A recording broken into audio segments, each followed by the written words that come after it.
no other options. 8-inch is completely fully booked. There's no way. And by the way, no one will open new fabs, new 8-inch fabs.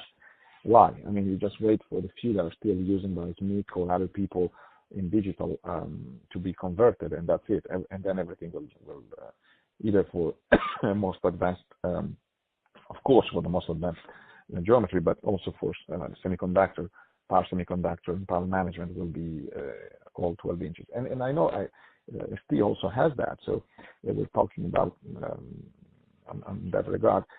TI, of course, has them in the New York state, and so yeah, that is obvious, and better now than waiting, because again, for the demand that is still there. I think they should have been doing sooner than that, but we talked about the capex issue before. They were all occupied to put integration and synergy. So you can, with the same number of people, you have to choose what you want to do, and they can do both.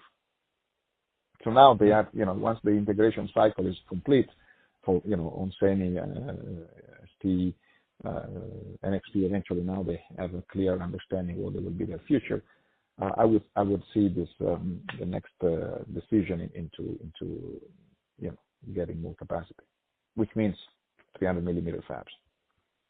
But they can afford it. They can pay for it, because I saw that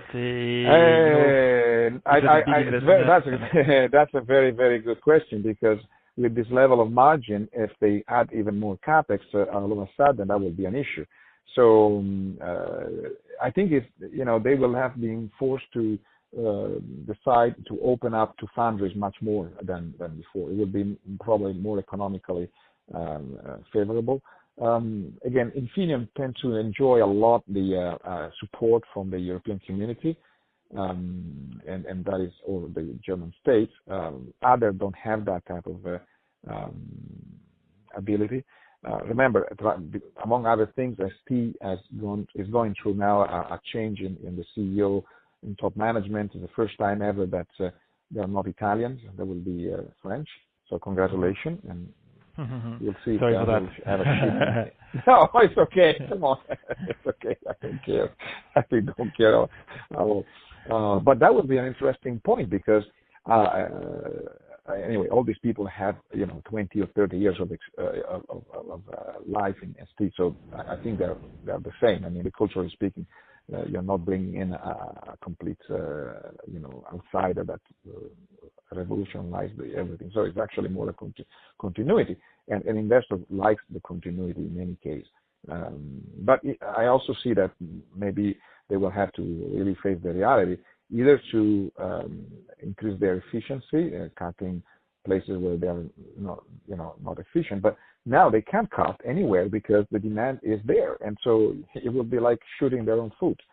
It's not that they are. You do cutting and improving efficiency only when things are bad, because the market will accept that move as a positive move. You can't do that now. It would be stupid, and they have to serve the customer. So even in an inefficient way, they have to keep doing it.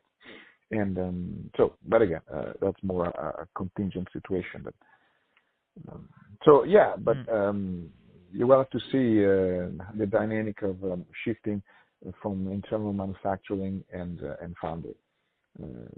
IR, smaller companies have to make that decision before. For example, Vishay did that, and Fairchild did that. IR had to do that because there was no money. I mean, there was no way we could put the money to invest in our own,